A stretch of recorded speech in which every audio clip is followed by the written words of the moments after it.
चौरचन के पावन महान के बहिना, चौरचन के पावन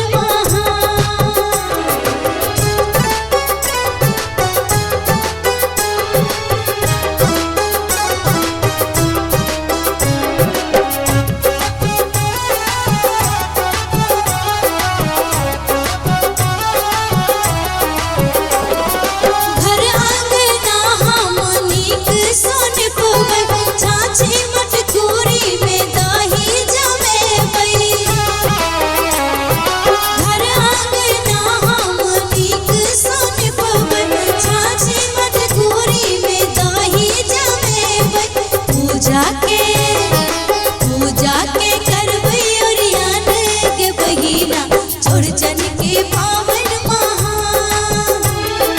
डाली पर रखबै पकवान के बहिना, चौरचन के चंदा सोहान। चौरचन के पावन महान के बहिना, चौरचन के पावन महान। चौरचन के चंदा सोहान के बहिना, चौरचन के चंदा सोहान।